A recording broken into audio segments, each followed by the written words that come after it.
Okay, so ito na ang continuation natin ng part 5. So matatawag kong part 6. Malapit na tayo sa last part natin. Ito nga pala ay tag-ulan pa rin. Kaya kung mapapansin is, ayan, struggle na naman mag-repair at saka mag-assemble ng bikes. Kaya kahit naman ako ay nalilito na. Minsan nga ako ay naduduling na eh. Anyway, kinat ko muna yung lumang kable na nandun sa shifter na yon kasi mahirap na. At hindi ko sigurado kung magagamit ko pa yung lumang shifter na ito. Pero maganda magtago pa rin just in case. At aaralin ko muna kung paano ito gawin. Ayan, ginamit ko yung cutter at kinat ko na yung lumang kable. Kaya medyo madali-dali rin naman itong tanggalin kahit naman paano. Pero dahan-dahan lang ako sa ginagawa ko sa totoo lang para hindi ako magkaroon ng injuries at of course hindi lumabag sa community guidelines. Kaya dahan-dahan lang ako.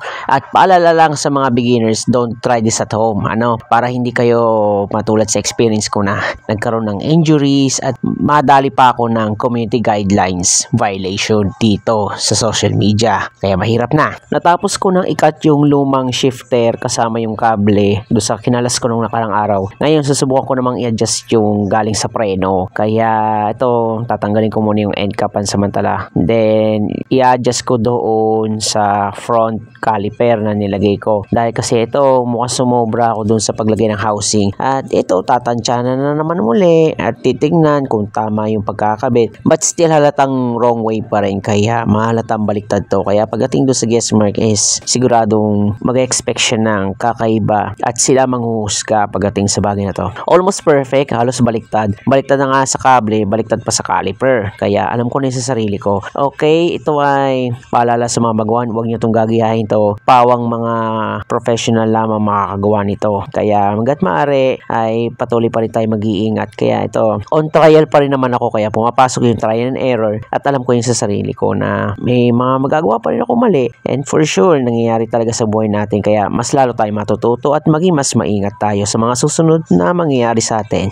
At ayan, kung makikita nyo, hindi pa rin siya lusot. Ayan kaya mahalata na. Pero mais ko pa naman uli yan. Kaya hindi pa naman ulit yan finalize. And for sure, then pagdadalhin sa guest mark is sila na mag-finalize. And i-observe nila yung kung tama ang gawa ko or mali. Then sasabihin nila sa akin yung do's and don'ts. That's for sure. And after ko ma-adjust, ayan, medyo tinansyahan ko muna but hindi pa rin siya finalize. At least na-explore ko pa naman kahit na very wrong way pa naman ito lahat ng bagay na mapapansin ko. At buti na meron akong extra end caps na 100 pieces. Maganda rin nakakasigurado ako. End caps na para sa cables. Ang susunod kong i-order doon yung end caps na para doon sa housing ng shifters and brakes mismo. Magkaiba pa kasi yung end caps na cable. Yung talagang hindi siya mag-isagabal sa dulo. And then after that ay kinat ko na yun at nilagyan ko ng bagong end caps. And I think yun ang sumakto na doon. Tapos sa ngayon ay mukha naman siya maayos sa akin. Pero doon sa guest mark talaga is iba makikita nila. For sure baliktad yun. At syempre dumating na ulit ang another parcel na ito. Kaya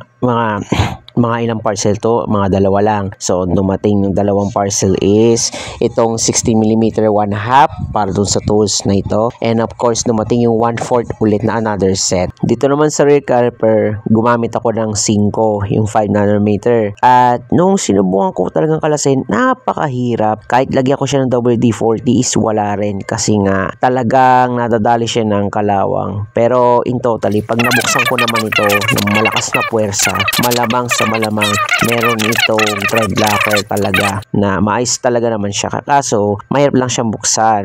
At dahil ito, nilabas ko na yung tinatawag na housing para dun sa shifter, naglagay na ako. Buti lang bumili ako ng mga 2 piraso. So tig-2 ito. Meron akong 2 pang shifter, merong 2 pang brakes talaga para in case kung magkamali ako at nadala ko to sa guest mark is talagang may backup ako. Kaya nga sabi nila maganda yung lagi kang may backup na dala para kung magkamali ka, sila na ang tutulong sa'yo at hindi ka mapapagastos sa kanila kung naubusan ka ng pyesa, lalo na dun sa kable at sa housing. Lalo na kung naubos to sa kakamali ng gawa ng proseso. Tapos mapapagastos ka sa kanila. Dagdag labor pa yon. So ito na nga, nag-adjust pa rin ako ng mga wirings na ito, lalo na sa kable ng shifter. Kaya medyo nangangapa pa rin kung tama itong ginagawa ko or hindi. Pero kayo nang bahala manghusga sa mga eksperto. Yan, mag-comment lang kayo kung tama ginagawa ko or mali. Pero pag